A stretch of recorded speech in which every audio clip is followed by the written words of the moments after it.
Assalamualaikum warahmatullahi wabarakatuh. Ikutin aja cara Allah. Dan Allah punya rahasia-rahasia surprise yang luar biasa dalam hidup kita. Kalau Allah udah berkehendak, kun, udah nggak ada yang bisa mengubah. Allah cuma bilang kun, jadi langsung. Ini namanya kebesaran Allah. Belajar dari Zaid, belajar dari Zainab, belajar dari Julaibib, belajar dari Fatimah dan Ali. Ada lagi kisah lain tentang seorang cewek pedagang susu di zaman Umar. Ini terkenal nih. Umar tuh kalau malam-malam suka belusukan, melihat rakyatnya ke gang-gang gitu. Suatu malam habis belusukan, Umar capek, akhirnya bersandar istirahat di dinding rumah seseorang. Bersandar. Lagi bersandar ngedengerin percakapan obrolan antara seorang ibu sama putrinya, sama anaknya. Kata ibu itu, wahai putriku, campurlah susu itu dengan air supaya kita dapat untung lebih besok di pasar. Kata anaknya, ibu, jangan, nanti akan dimarahi dan dihukum oleh Amirul Mukminin Umar bin Khattab. Kan Umar melarang kita curang dalam berdagang. Kata ibunya, kan Umar nggak mendengar, jadi kamu campur aja, nggak ada Umar juga di sini. Padahal Umar nggak sengaja qadarullah mendengar sambil istirahat. Ketika ibunya bilang Umar nggak mendengar, Umar nggak tahu, anaknya bilang, wah ibu, sesungguhnya Umar memang tidak mendengar, tapi Tuhannya Umar, Rabbu Umar, Allah Subhanahu Wa Taala Maha tahu. Wah ibu, saya nggak berani. Gimana kita akan ngomong ke Allah nanti? Ini perempuan soleha, memantaskan diri, sehingga Umar langsung bilang ke asistennya, tandain rumah ini ya, RT berapa, RW berapa, kita datangin. Ditandain sama asistennya. Pulang besok pagi, panggil anaknya, namanya Qasim. Qasim, ikut ayah? Ya, ikut. Nggak dikasih tahu juga mau ngapain, ikut aja. Nih, luar biasanya orang dulu. Datang, tok. Assalamualaikum, waalaikumsalam. Dibukain nama ibunya. Ngelihat Umar, langsung gemetaran ibunya teh. Tahu kalau dia bersalah. Umar minta izin masuk, ada apa ya Amirul Mukminin, apa yang bisa kami bantu? Kayak lebay gitu, namanya juga orang bersalah. Jadi cari-cari muka supaya dia nggak dihukum. Apa yang bisa saya bantu, hai Amirul Mukminin? Ada masalah apa? Umar mengatakan, semalam saya nggak sengaja lagi istirahat bersandar di dinding rumah ibu, dan saya mendengar percakapan ibu dengan putri ibu tentang susu itu. Langsung dia nangis. Maafin saya, wahai Amirul Mukminin, saya nggak jadi ngelakuin, saya dan segala macam, saya silap, saya maafin saya dan segala macam. Terus dia bilang, sesungguhnya Allah itu Maha Pengampun lagi Maha Penyayang. Sesungguhnya Allah itu Maha Pemaaf, kata si ibu ini. Dan Umar mengatakan, tapi Allah juga Maha menghukum dengan hukuman yang berat. Jadi jangan cuma ngambil Asmaul Husna yang nguntungin kita. Kalau kita menganggap Allah Maha Pengampun, minta ampun. Kalau kita menganggap Allah Maha Pemaaf, minta maaf. Tapi kalau kita terus berbuat dosa sambil mengatakan Allah itu Maha Pemaaf, ini tempatnya agak nggak nyambung nih, nggak matching. Dia terus bikin dosa, tapi dia bilang sesungguhnya Allah Maha Pemaaf, nggak nyambung. Harusnya kalau dia bilang Allah Maha Pemaaf, minta maaf sama Allah. Kalau dia bilang Allah Maha Pengampun, istighfar kepada Allah, pasti Allah ampuni. Tapi kalau dia terusin dosanya sambil mengatakan Allah Maha Pengampun, dia tuh kayak memfitnah Allah. Atau menuduh Allah seolah-olah Allah itu kayak gak tahu apa-apa gitu. Dia mah orangnya polos, gak usah dihiraukan. Kan gitu kan ya? Seolah-olah Allah itu polos. Padahal ada nama lain, Allah juga dzuntiqam, Allah juga menghukum sesuai dengan dosanya. Tapi kalau minta maaf, Allah pasti maafin semua dosa tanpa ada pengecualian.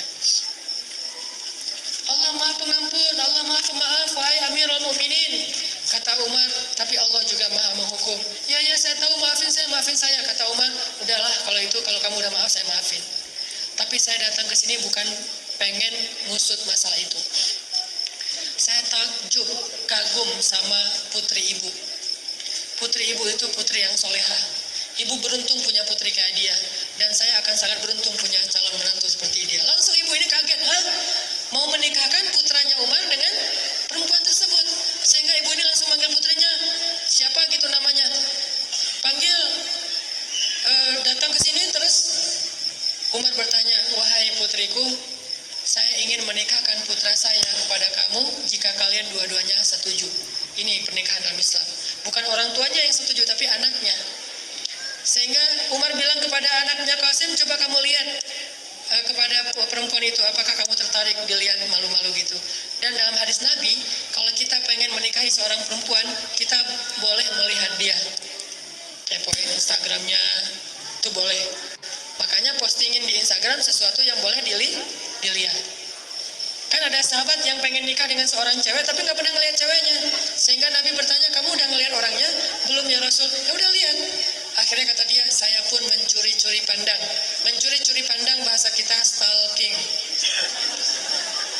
Akhirnya saya pun mencuri-curi pandang dari balik dinding, lihat, oh itu ceweknya.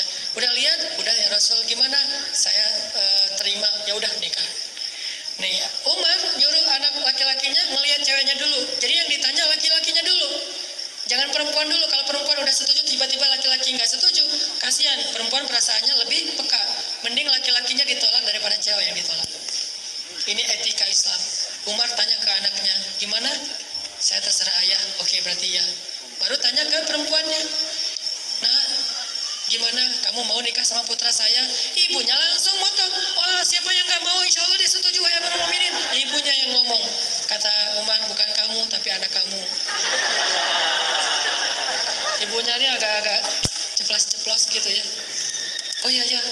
Gimana? Kamu mau nggak? Mau kan? Mau kan? Gitu dipaksain anaknya. Anaknya nggak ngomong, diem aja. Terus ibunya komen lagi. Ibunya ini suka komen, asal ada postingan komen. Anaknya diem aja, ibunya yang komen. Tuh kan Amirul Mukminin, kata Nabi juga, diamnya seorang perempuan artinya setuju. Ya udah kalau gitu nikah. Dari pernikahan ini akhirnya lahir lagi anak dari mereka, cucu dari mereka kelak menjadi seorang khalifah, presiden paling sukses sepanjang sejarah yang bernama Umar bin Abdul Aziz. 2 tahun setengah memerintah, mengubah orang miskin, sampai satu negara nggak ada lagi yang mau menerima zakat. Umar bin Abdul Aziz. Ini gara-gara model pernikahannya itu, ta'arufan jadiannya itu luar biasa. Apa pelajarannya di sini? Ternyata kalau kita pengen dapat imam yang paling keren, pantaskan diri kita untuk mendampingi dia. Kalau kita pengen punya makmum yang solehah kayak Khadijah, pantaskan diri kita seperti Rasul untuk menjadi imam bagi dia. Gak mungkin seorang imam yang gak bisa baca Quran ngimamin makmum yang hafiz 30 juz. Ini agak-agak gak sesuai dengan fikih nih. Kalau kita pengen ngimamin orang-orang yang hafiz, kita hafalannya harus lebih banyak. Kalau kita pengen ngimamin seorang cewek yang solehah, yang taat, kita harus lebih soleh. Gitu juga cewek. Kalau mau diimamin oleh imam yang soleh, kita harus memantaskan diri, biar kita gak banyak protes. Karena kalau kita gak pantas, imamnya udah jalan kemana, kita gak nyambung. Kok gini, kok gitu, kok gini, kok gitu. Makanya Allah gak mempertemukan kita. Daripada bertemu nanti malah rame. Kayak misalnya kita baru hijrah, jadi masih anak baru lah. Belum pro, hijrahnya masih amatiran, baru belajar. Sama kayak saya juga baru belajar, baru hijrah, belum terbiasa ke masjid, langsung ikut acara sholat tahajud 1 juz. Ini kan luar biasa ya. Nggak apa-apa sih, cuma nanti kita lihat aja hasilnya. Makanya saya sering cerita, saya pernah ngadain acara tahajud di satu masjid di Al-Latif di Bandung, 1 malam 1 juz. Yang jadi makmum tuh anak-anak yang baru hijrah luar biasa, tatoan, rambutnya gondrong, tapi sholat. Di rakaat di sof paling depan. Begitu saya takbir, baru baca beberapa ayat, udah pada nangis di belakang. Saya heran, wah Masya Allah, ini orang baru hijrah langsung ngejos ya. Lebih soleh dari saya nih. Belum apa-apa udah nangis. Akhirnya saya ngerasa nggak enak hati. Ya udah deh, saya nangis juga gara-gara mereka. Nangis. Nggak enak sama makmum.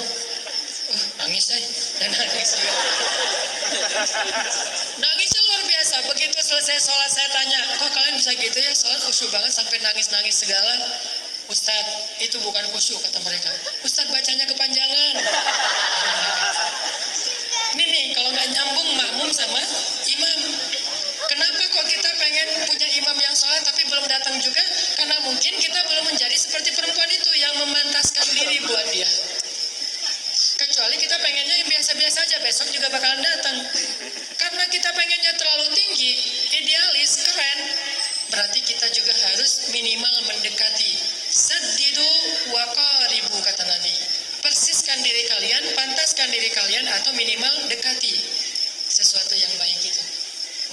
dia datang. Jadi kalau pengen mempercepat kedatangan imam yang idaman itu, maka ayo kita akselerasi, memperbaiki diri sampai kita pantas bagi dia.